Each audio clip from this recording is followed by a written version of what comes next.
ಆದಾಗ ಇವೆಲ್ಲ ಸಮಸ್ಯೆಗಳು ಕೆಲವೇ ಬುದ್ಧಿವಂತರು ಕೃಷಿಕರ ಒಂದು ಶಕ್ತಿಯನ್ನು ದುಡಿಮೆಯನ್ನು ತಮ್ಮ ಲಾಭ ಮಾಡ್ಕೊಳ್ಳೋದನ್ನು ನಾವು ನೋಡ್ತಾ ಇದ್ದೀವಿ. ಅದರಿಂದಾಗಿ ಇವತ್ತು ಬಡತನ ಇನ್ನೂ ಹೆಚ್ಚಾಗ್ತಾ ಇದ್ದರೆ ಕಡಿಮೆ ಆಗ್ತಾಯಿಲ್ಲ. ಮತ್ತು ದೇಶದ ಎಲ್ಲರಿಗೂ ಉದ್ಯೋಗ ಕೊಡುವಂಥ ಕ್ಷೇತ್ರ ಯಾವುದ್ರು ಇದ್ದರೆ ಅದು ಕೃಷಿ ಮಾತ್ರ. ಅಲ್ಲಿದ ಕೃಷಿ ಆಧಾರಿತ ಉದ್ಯಮಿತ ಉದ್ಯೋಗಗಳ ಸೃಷ್ಟಿ ಆದ್ರೆ ಮಾತ್ರ ಅದೆಲ್ಲ ಆಗುವುದು. ಅವಾಗ ನಾವು ಹಂಗೆ ಚರ್ಪಡಿಸ್ತಾ ಹೇಳ್ತಾ ಇರ್ತೀವಿ. ಈಗಂತ ಚಳವಳಿ ನಡೆದದು ಅದು ಯಾವ ರೂಪ ಪಡಿತದೋ ಗೊತ್ತಿಲ್ಲ. ಈಗ ಅದ್ರ ಕುರಿತು ಸಾಕಷ್ಟು ಚರ್ಚೆನೂ ಮಾಡ್ತಾ ಇದ್ದೀವಿ. ಅನೇಕ ಮೀಡಿಯಾಗಳು ಅದರಲ್ಲೂ ಯೂಟ್ಯೂಬ್ ಮೀಡಿಯಾಗಳು ಭಾಳಷ್ಟು ಕೆಲಸ ಮಾಡ್ತಾ ಇದ್ದಾರೆ. ಆದರೆ ಮೇನ್ ಮೀಡಿಯಾ ಈ ಒಂದು ವಿಷಯದಲ್ಲೇ ಯಾಕೋ ಏನೋ ನಿಜವಾದ ಚರ್ಚೆಗಳಲ್ಲಿ ಆಗ್ತಾಯಿಲ್ಲ. ಅದೇ ಬರೀ ಹಿಂದೂ ಮುಸ್ಲಿಮೋ ಮತ್ತೇನೋ ಬುಲ್ಡೋಜರೋ ಒಂದೇನೋ ಏನು ಅದಕ್ಕಿಂತ ಹೆಚ್ಚುವಾಗ ಲವ್ ಜಿಹಾದು ಇಂಥವು ಚರ್ಚೆ ಆಗ್ತಾ ಇದ್ದಾವೆ. ಇದು ಅತ್ಯಂತ ನೋವಿನ ಕೆಲಸ.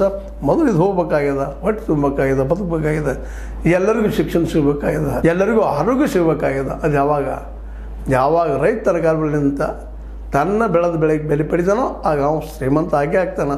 ಆ ದುಡ್ಡು ನಮ್ಮ ಮಾರ್ಕೆಟಲ್ಲಿ ಖರ್ಚು ಮಾಡ್ತಾನೆ.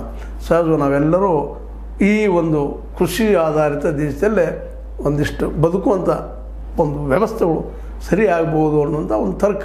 ಇದನ್ನು ಒಪ್ತಿರೋ ಗೊತ್ತಿಲ್ಲ. ಆದರೂ ನೀವು ಚರ್ಚೆ ಮಾಡಿರಿ, ತಿಳಿಸ್ರಿ, ಹೇಳ್ರಿ, ಮಾತಾಡ್ತಾ ಇರ್ರಿ. ಯಾಕಂದರೆ ನಿಮ್ಮೆಲ್ಲರ ಚರ್ಚೆ, ನಿಮ್ಮೆಲ್ಲರ ಇದರಲ್ಲಿ ಪಾಲ್ಗೊಳ್ಳೋಕೆ ಈ ದೇಶಕ್ಕೆ ಒಂದು ಏನಪ್ಪ ಅಂದ್ರೆ ಪರಿಹಾರ ಆಗ್ಬೋದು ಅಂತ ಒಂದು ತರ್ಕ. ಇದಕ್ಕೇನು ಮಾಡ್ತೀರಿ ನೀವು? ಚರ್ಚೆ ಮಾಡ್ತೀರಾ? ಮಾಡಿರಿ, ತಿಳಿಸ್ರಿ ವಿಚಾರಗಳನ್ನ ಅಂತ ಹೇಳ್ತಾ H16 ನ್ಯೂಸ್ ಅರ್ಥಾತ್ ಸೀತಾರಾಮ್ ಸತ್ಯದ ಕೈಗಂಡಿ ವಂದನೆಗಳು.